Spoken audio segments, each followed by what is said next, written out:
The Barren Grounds by David A. Robertson, Chapter 5. Morgan and Eli got home in record time, thanks in a large part to Eli, who was walking much faster than Morgan had ever seen. They didn't talk much. He couldn't wait to use his drawing pad, she could tell. And as he walked, he checked every few seconds to make sure it was still snugly under his arm. He hadn't even asked Morgan where her secret hiding place was. And for a kid not to ask about a secret hiding place, well, his mind had to be somewhere else. It wasn't really a secret hiding place. It was more like a forbidden place, and even that made it sound more exotic than it really was.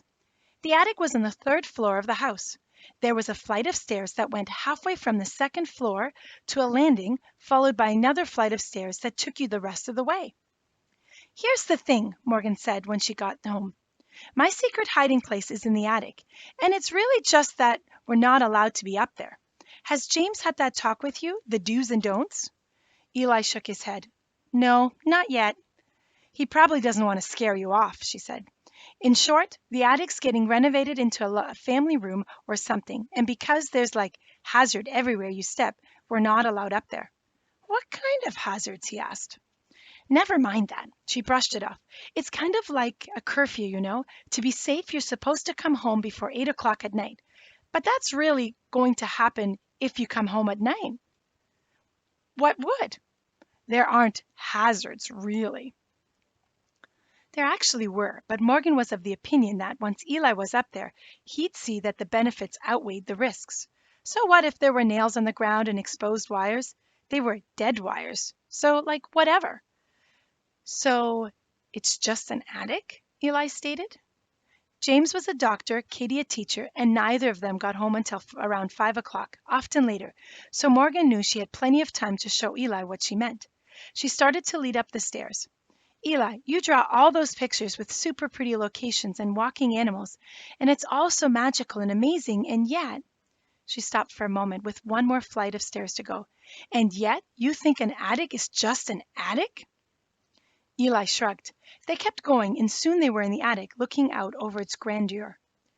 "So it's just an attic," she said, repeating Eli's words and shaking her head. She gave him a nudge. "Come on."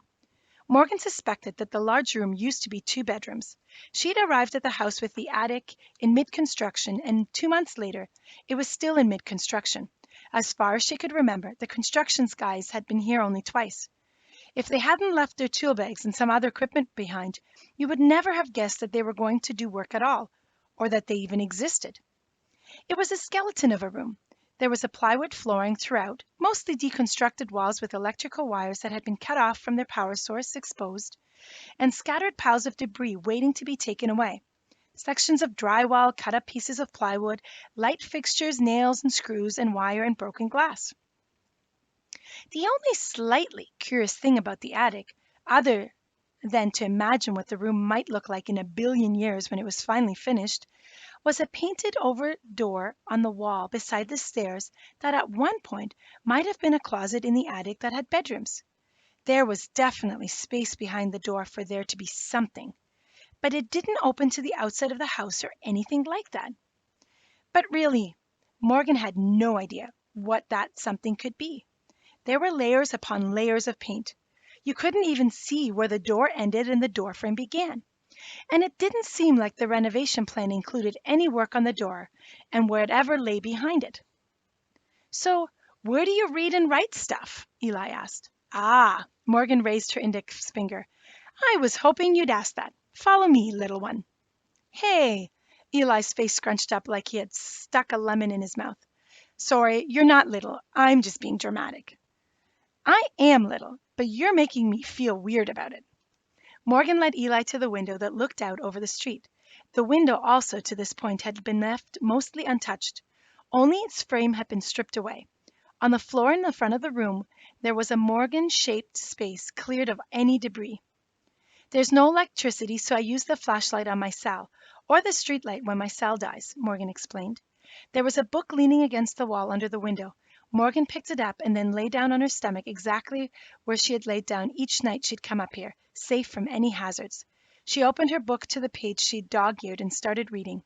Every few lines she looked at the side to check on Eli, who just stood there at first, looking out the window. Then he started to kick away debris to make a space for himself, and eventually he sat down beside Morgan.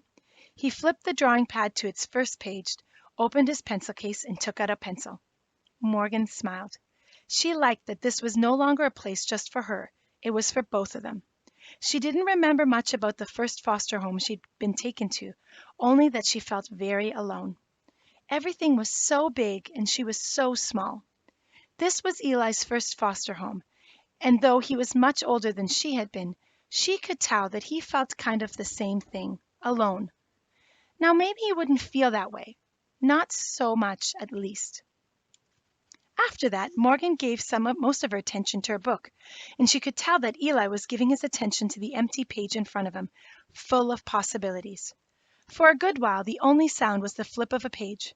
Morgan figured that Eli was taking his time, thinking about the perfect thing to draw for his first work of art in the new book. She bet that he felt the same excitement she felt on the first page of a novel, the prospect of a new world.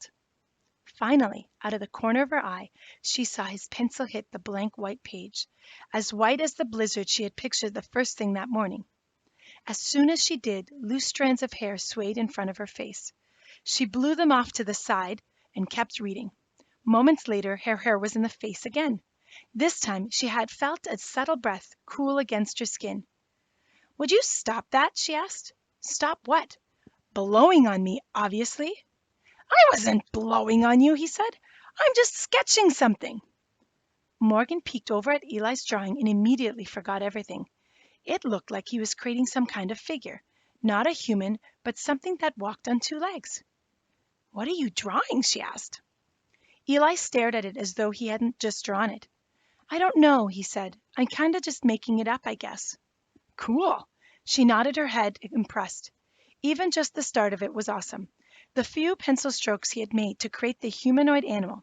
It looked just as good as anything in the other drawing pad, the one involved in the hit and run.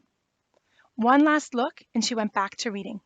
She got a lot more reading done when she was up there alone, and she realized.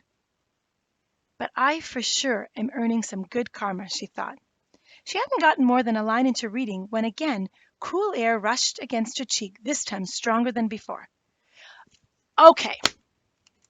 Morgan slapped her book shut and slammed it against the floor. A cloud of dust erupted from the plywood, danced in the darkening light. "I was cool with it. Now I'm not." Eli dropped his pencil as if he was burning its skin. "I'm just this close," Morgan pinched her two index fingers together to her thumb, "to revoking your secret room privileges, Eli. I swear." "I felt that," he whispered. "Yeah." Morgan pushed herself into a sitting position and threw her arms in the air. "No kidding. You're blowing on me, and it's creepy." "I'm not blowing on you," Eli said, his voice trance-like. "You're not blowing on me?" Morgan stated. "Then what's blowing on me? It came from your general direction. The attic isn't haunted." "My paper did it." Morgan stared at Eli, and the room was dead quiet until she burst into laughter. Eli, however, was not laughing at all. "Eli, your paper did it?" She could barely get the words out. "I'm not lying." The more Eli sat there staring at Morgan stone-faced, the less she felt like laughing. She caught her breath. "There's probably a draft or something in here," she said. "It went across your paper and hit me in the face. I swear, though, if you're doing it, don't." "It came from my paper," he said deliberately. Something about the way he said it made her reconsider his claim, even though it was just about the most ridiculous thing she'd ever heard. More ridiculous than her daydream about Emily stealing Eli's drawing pad.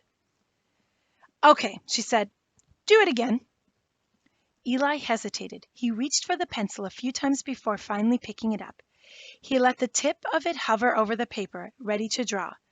The pencil was a millimeter from the white surface when Morgan heard the successive beeps that always rang out when the door opened.